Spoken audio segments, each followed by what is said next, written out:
Hi guys, Michael with ownerbuilderclass.com here. So in our last video, we talked about a guy who built a community of 7 tiny homes to rent out that brought in a whopping $860,000 in just 1 year. And that's huge. And because we've had so many questions from you guys about this, I wanted to share with you a house design that I think could help investors create a similarly good cash flow. Even if you don't want to build investment homes to rent out, you might still consider this smaller house design for a primary home or a vacation home for your family to enjoy. Now, the best part about this little design is the estimated cost to build is under $100,000. So let's take a look at the Gray Lake plan. It has 592 square feet and has a 1 bedroom, 1 bath with a loft that could sleep up to 4 people with a pull-out sleeper sofa in the living room. It has an open concept kitchen to living area on the main floor along with a full bathroom. Now heading upstairs, we see a good sized bedroom with a closet and a mechanical closet.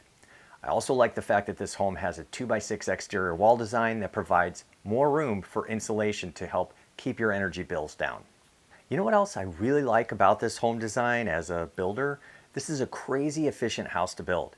Its small first floor footprint is just 400 square feet. This keeps foundation costs down, and by going with the loft design, we spread the fixed cost out over more finished area to lower the overall cost per square foot.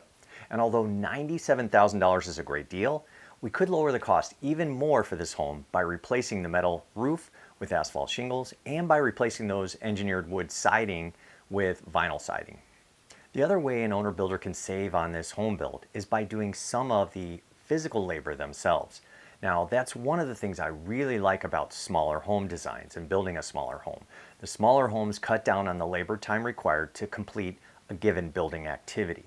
This allows full-time working owner builders the ability to complete tasks after hours and on weekends in a reasonable amount of time, outside of their working hours. So by tackling a few of the easier items like paint, trim carpentry, cleaning, and flooring, you could potentially be saving another $8,000 to $10,000 on this home build.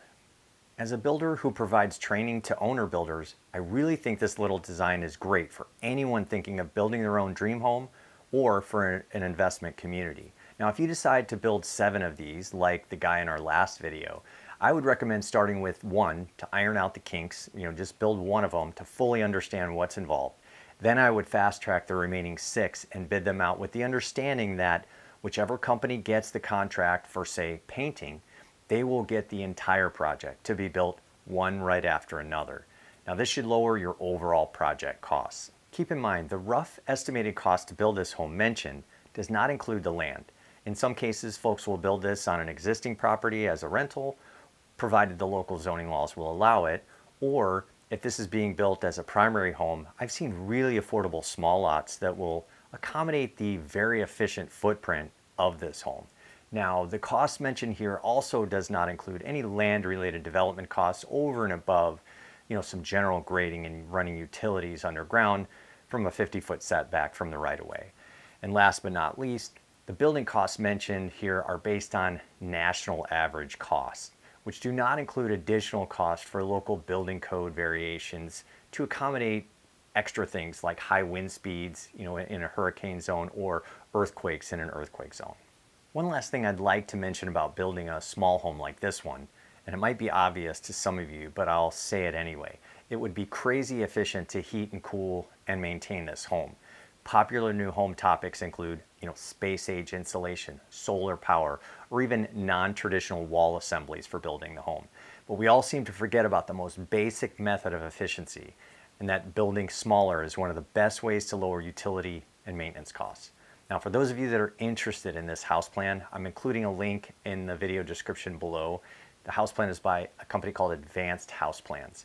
Now, that's it for today, gang. This is Michael Luckadoo with ownerbuilderclass.com.